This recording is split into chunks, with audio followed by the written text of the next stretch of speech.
కానీ నీ నుంచి ఆ నర్సరీ లాక్కొనే పరిస్థితి వస్తుందంటేనే భయమేస్తుంది. అలాంటి పరిస్థితి ఎప్పటికీ రాకూడదనుకుంటున్నాను. నీకు ఎట్టి పరిస్థితుల్లోనూ బాధ కలిగించే దుస్థితి రాకూడదని ఆ భగవంతుణ్ణి కోరుకుంటున్నాను. ఢిల్లీలో పనైపోగానే వచ్చి నిన్ను కలుస్తాను శివంగి.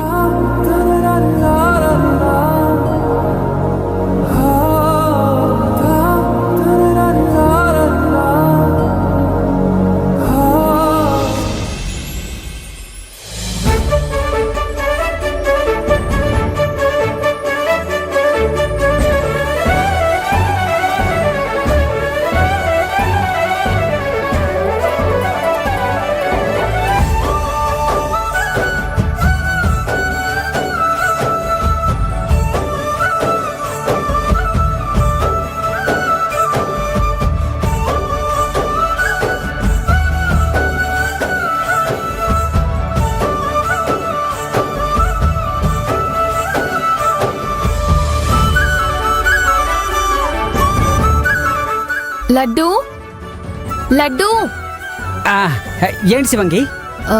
నేను బయలుదేరుతున్నాను. సాయంత్రం వరకు నర్సరీ మొత్తం నువ్వే చూసుకోవాలి. అదేంటి అప్పుడే వెళ్ళిపోతున్నావు? ఏం లేదు లడ్డు, ఇంటికి పెళ్లి వాళ్ళు వస్తున్నారు, అందుకే టైంకి వెళ్ళిపోవాలి. అదేంటి పెళ్ళొద్దు పెళ్లి చూపులొద్దని మొండిగా కూర్చునేదానివి, ఇప్పుడేంటి పెళ్లి వాళ్ళ కోసం పిల్ల చింకలా తుళ్ళుకుంటూ వెళ్తున్నావు? అంత సీన్ లేదు. అమ్మా నాన్న ఆ పెళ్లి వాళ్ళని రమ్మని చెప్పేశారు. నేను సమయానికి అక్కడికి వెళ్ళకపోతే వాళ్ళ దగ్గర అమ్మా నాన్న పరువు పోతుంది. వాళ్ళ కోసం వెళ్తున్నాను నేను, అంతే తప్ప వచ్చినవన్నీ పెళ్లి చేసుకోవడానికి కాదు. సరేనా? వెళ్ళొస్తాను, జాగ్రత్త. నేను వెళ్ళిపోయాక ఆ రిషి రిలాక్స్ అయిపోతాడనుకుంటా. సాయంత్రం వరకు ఆ రిషి రెక్కలు విరిగిపోయేటంత పని చెప్పాలి, అర్థమైందా? పాపం శివంగి, రిషి చాలా మంచోడు, అనవసరంగా ఇబ్బంది పెట్టేస్తున్నామా అనిపిస్తుంది. అబ్బో, నువ్వేంటి వాడి దగ్గర ఒక మాట నా దగ్గర ఒక మాట మాట్లాడుతున్నావు? తన ముందు నీ బంట్లాగా మాట్లాడాలి, నీ దగ్గర రిషి గురించి నిజం మాట్లాడాలి. ఏడ్చావులే. రిషి మంచోడైనా చెడ్డోడైనా ఇప్పుడు ప్రేమ ప్రేమ అని నా వెనక తిరగడం నాకు నచ్చడం లేదు. మనమిచ్చే పనితో దెబ్బకి ఈ నర్సరీలో నుంచి నా జీవితంలో నుంచి శాశ్వతంగా వెళ్ళిపోవాలి. అది కాదు శివంగి. లడ్డు, నీకు తెలుసు కదా, నా బాధ్యతలు వేరు, నా లక్ష్యాలు వేరు. వాటన్నింటికి ఈ ప్రేమ పెళ్లి ఇవన్నీ అడ్డు కాకూడదు. రిషి అనవసరంగా నా గురించి టైం వేస్ట్ చేసుకుంటున్నాడు. తనకి టైం వేస్ట్ అవ్వకూడదనే నేను కాస్త కంటువుగా ఉంటున్నాను. నేను వెళ్ళొస్తాను.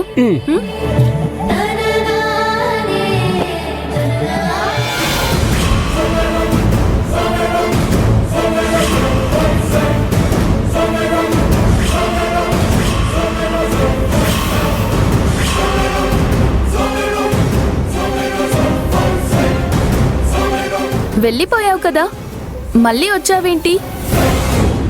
నచ్చని మొక్కలు కొనడం ఎందుకని వెళ్ళిపోయాను. కానీ నీలాంటి పేదవాళ్లు బతకడం కోసం మాలాంటి ఉన్నవాళ్లు జాలి పడాలి కదా, అందుకని జాలితో ఒక్క మొక్కనైనా కొందామని లోపలికొచ్చాను. నీ జాలి కోసం ఇక్కడెవ్వరెదురు చూడట్లేదు. నువ్వొక్క మొక్క కొన్నంత మాత్రాన నా జీవితం నిండిపోదు. అయినా మొక్క కోసం వస్తున్నావా, లేకపోతే నీ ఫ్రెండ్ దుస్థితి చూసి ఓదార్చడానికి తిరిగొచ్చావా? నా ఫ్రెండా? అవును, నీ ఫ్రెండ్ రిషి.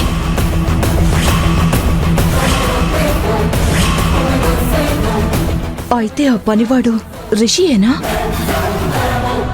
పాపం, నన్ను ప్రేమలో పడేయాలని తెగ ప్రయాసపడిపోతున్నాడు. నా కింద ఉద్యోగంలో చేరి మరి నా ప్రేమ దక్కించుకోవడానికి తెగ ప్రయోగాలు చేస్తున్నాడు. ఎందుకింత పిచ్చితనం? అవునులే, మంచి చెడులు తెలియని వాళ్ళతో ఫ్రెండ్షిప్ చేస్తే ఇలాగే తయారవుతారు. ఏంటే మాట్లాడుతున్నావు? నాతో స్నేహం చేసినందుకే వాడలా తయారయ్యాడంటావా? పర్వాలేదే, తెలివైన దానివే, బాగా అర్థం చేసుకున్నావు. నీతో ఫ్రెండ్షిప్ చేశాడు కాబట్టే వాడు కూడా ఇలా తయారయ్యాడు. ఏయ్ శివంగి, నోరు జాగ్రత్త. అదే నేను కూడా నీకు హెచ్చరిస్తున్నాను.